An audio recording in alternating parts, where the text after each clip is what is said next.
New satellite images show a major expansion of China's missile program. Xi Jinping has one goal: to be the geopolitical, military, and economic leader in the world, period. Researchers with the Federation of American Scientists uncovered 250 suspected nuclear missile silos, represented in this image by dots.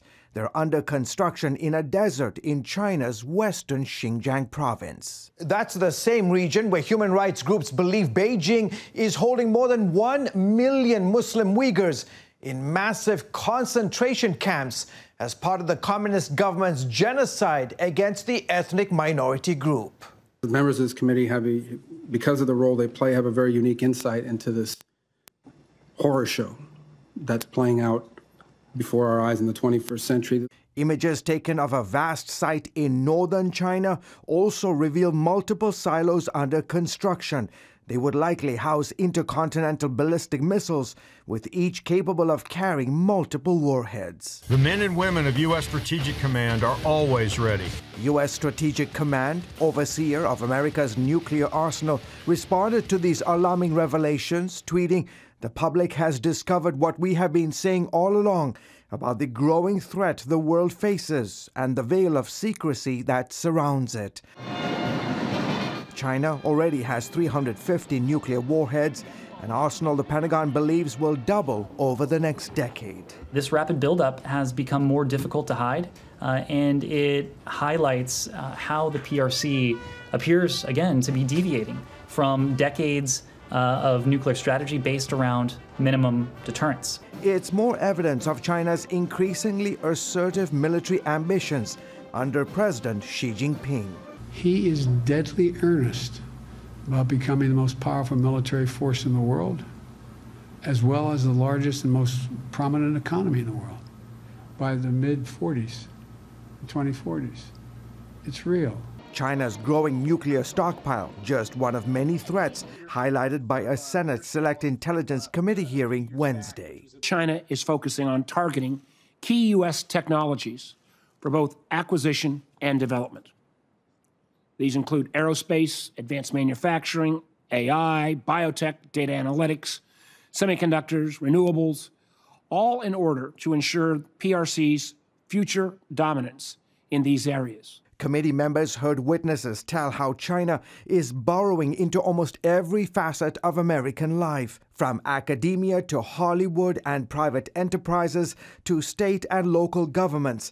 Experts say Beijing's influence runs deep and wide. The title of this hearing is The Long Arm of China. The long arm of China is not some futuristic threat. It's already here. A former high-ranking official with our nation's counterintelligence community calling China America's greatest existential threat. And it is the most complex, pernicious, aggressive, and strategic threat our nation has ever faced. It is time to wake up. Today, China is already carrying out the biggest illegal wealth transfer from one nation to another in the history of mankind. Primarily through American technology and intellectual property. They have weaponized our openness. They have weaponized our decency. And they have weaponized a corporate lust for profits against us.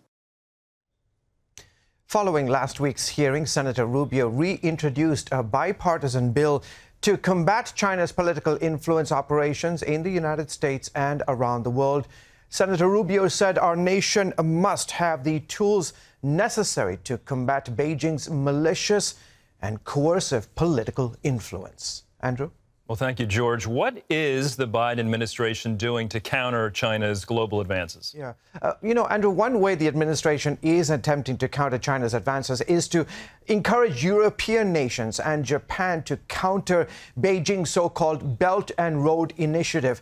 As you know, China has been on a spending spree in recent years, lending and investing hundreds of billions of dollars to help developing nations across Africa, Asia, Latin America, in fact, also in Europe. The president is urging wealthy nations to offer an alternative to Beijing's initiative. But it has been a very tough sell, though. There is deep disagreement among the United States and its allies about how to respond to China's rising power.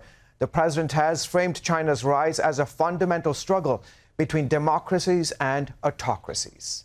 George, what about a flashpoint? Is there a part of the world that we should be watching and paying attention to especially? Absolutely. Right now, all eyes are on Taiwan. American officials fear that a Chinese invasion of the island is a lot closer than we think. China's government regards the island as a renegade state and has repeatedly vowed to take it back by force if necessary. Beijing continues to stage war games off the coast of Taiwan in what is widely seen as a dress rehearsal for an invasion. By the way, the vice chairman of the Joint Chiefs, General John Hayton, said recently that the United States, his word, failed miserably after U.S. forces staged a fake battle over Taiwan. To quote the general, an aggressive red team that had been studying the United States for the last 20 years just ran rings around us. They knew exactly what we were going to do before we did it.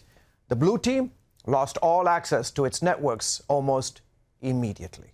Well, George, of course, one of the greatest threats is a cyber attack. I think I know the answer to this question, but are we ready for one? No.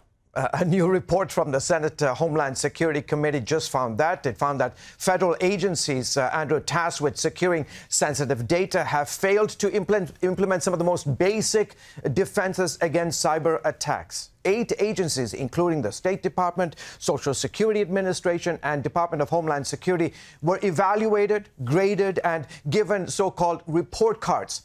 Most of them got C's and D's. Only DHS showed improvement after the last 2 years. Again, another indication of the personal information of millions of Americans continue to be at risk. Andrew? All right, George, some alarming information. We do thank you for joining us today. You're welcome. Remember, you can get all the latest news and more when you download the CBN News Channel app today. Hello, I'm Gordon Robertson. Thanks for watching the video. Be sure to like, subscribe, and hit the notification bell for more encouraging videos like this one. Welcome to the 700 Club Interactive family, and God bless you.